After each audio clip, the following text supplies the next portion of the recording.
आज आपण बनवणार आहे करडई आणि चिकनची मिक्स भाजी। भाजी खायला छान चविष्ट लागते।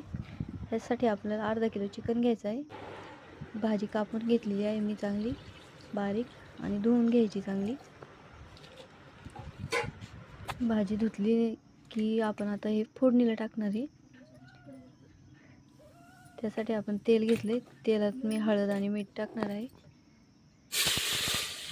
चिकन टाकले, चिकन छान तेलामध्ये परतून घ्यायचं एकदा आणि नंतर त्याच्यात मग आपली कापलेली भाजी ॲड करायची।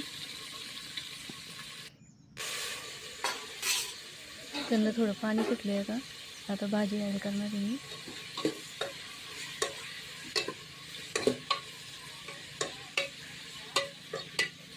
ज्यांना ही भाजी खायला आवडत नाही ना, ते सुद्धा चांगली आवडीने ही भाजी खाऊ शकतात। तरी तुम्ही आता भाजी टाकून घेतलेली आहे,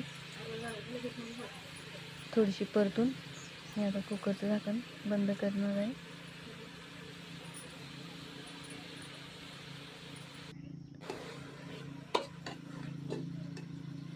करडईची भाजी एवढी जास्त कोणाला आवडत नाही, पण ह्या प्रकारे जर तुम्ही भाजी एकदा करून पाहिली ना, तर तुमच्याही घरात नेहमी ही प्रकारची भाजी बनवली जाईल आणि सगळे आवडीने खातील।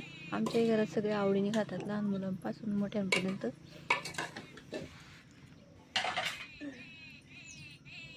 एकदा नक्कीच बनवून पाहावी लागेल तुम्हाला पण। आता मी इथं मसाला काढणार आहे भाजीचा। त्याच्यासाठी मी बाजरी घेतलेली थोडी कच्ची, हळद मीठ जिरी हिरव्या मिरच्या लसूण आणि हे सगळं बारीक वाटून घेतलेलं आहे। एकदा आपल्याला लसूण आलं मिरच्या हे सगळं एकदा एकत्र वाटून घ्यायचं आहे आणि बाजरी वेगळी वाटून घ्यायची आहे। आणि हे सगळं मी आता तेलात टाकून छान परतलेलं आहे। त्याच्यात वरती ही भाजी ॲड केलेली आहे। आता भाजी पाणी घालून आपल्याला जितकं हवं आहे तितकं पाणी घालून शिजवून घ्यायची, 10 मिनटं उकळू द्यायची।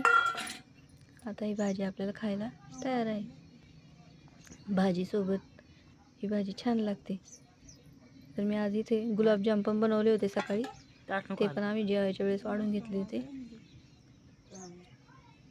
मस्त हिरवीगार अशी आपली लपथपीत भाजी तयार झालेली आहे।